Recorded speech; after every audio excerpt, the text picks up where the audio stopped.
குருமா மசாலா வந்து போட போகிறோம். இதிலே காரெல்லாம் இருக்கிறதுனால நீங்கள் மிளகாய்த்தூள் தனியாக சேர்க்க வேண்டியதுங்க. தேவையான அளவு குருமா மசாலா லைட்டாக ஒரு 2 டேபிள் ஸ்பூன் சேர்த்து நல்லா மிக்ஸ் பண்ணிக்கோங்க.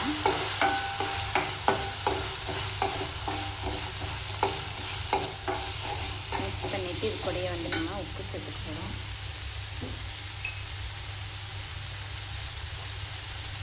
உப்பு தேவையான அளவு.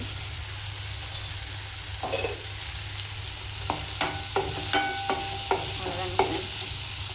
இது வந்து என்னென்ன சேர்த்துக்கன்னா 2 டேபிள் ஸ்பூன் எண்ணெய், சோம்பு 1 டீஸ்பூன், பெருங்காயத்தூள் ஒரு டேபிள் ஸ்பூன் சோம்பு, 5 சின்ன வெங்காயம், இஞ்சி பூண்டு பேஸ்ட் 1 டேபிள் ஸ்பூன், அதுக்கப்புறம் 2 பழுத்த தக்காளி பையன் பேஸ்ட் அரைச்சது. அதுக்கப்புறம் தக்காளி பச்சை வாசமெல்லாம் போனதுக்கப்புறம் இங்கே வந்து முட்டை குருமா மசாலா 1 டேபிள் ஸ்பூன், தேவையான அளவு உப்பு சேர்த்துட்டோம். இந்த ஸ்டேஜில் வந்து நம்ம 4 முட்டையை வந்து அப்படியே முழுசாக சேர்த்துக்க போகிறோம். நீங்கள் 2ஆக அரிஞ்சு கீட்டு போட்டு கூட சேர்த்துக்கலாம். நம்ம வந்து அப்படியே சேர்த்துக்க போகிறோம். சேர்த்துட்டு நல்லா மிக்ஸ் பண்ண போகிறோம். அவ்வளோதான். நல்லா மிக்ஸ் பண்ணிவிட்டு அப்படியே வந்து அப்படியே 1-2 மிக்ஸ் பண்ணிவிட்டு அப்படியே நீங்கள் வந்து தேங்காய் பேஸ்ட் அரைச்சி தேங்காய் பேஸ்ட் தண்ணி மிக்ஸ் பண்ணி குழம்புக்கு தேவையான தண்ணி மிக்ஸ் பண்ணி தேங்காய் பேஸ்ட் அரைச்சி விட்டிங்கன்னா முட்டை குருமா ரெடி. வாங்க பார்க்கலாம். இப்போ வந்து தேங்காய் பேஸ்ட் கூட தண்ணி மிக்ஸ் பண்ணிவிட்டேன் மிக்ஸி ஜாரில். அதுக்கப்புறம் இந்த முடியில் அரைச்சது அப்படியே இருக்குது இல்லைங்களா, அதெல்லாம் போட்டு ஒரு குளிக்கோங்க.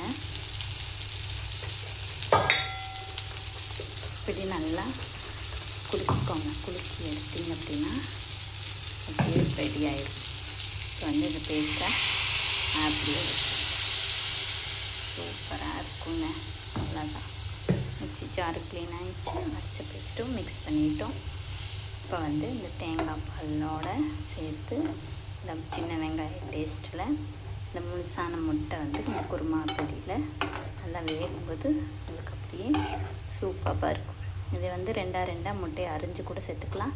நீங்கள் கீத்து போட்டு எசன்ஸ் இறங்குற மாதிரி கூட சேர்த்துக்கலாம். அவ்வளோதாங்க. சூப்பராக இருக்கும். அளவான காரம், அளவான டேஸ்ட்டில் வீட்லேயே தயார் பண்ண முட்டை குருமா மசாலா. நீங்களும் மறக்காமல் சப்ஸ்கிரைப் பண்ணுங்கள், லைக் பண்ணுங்கள், சேனலுக்கு சப்போர்ட் பண்ணுங்கள். தெரியாதவங்க தெரிஞ்சுக்கோங்க. Very simple. சமைக்க தெரியாதவங்க கமெண்ட் பண்ணுங்கள், ஷேர் பண்ணுங்கள். தேங்க்யூ.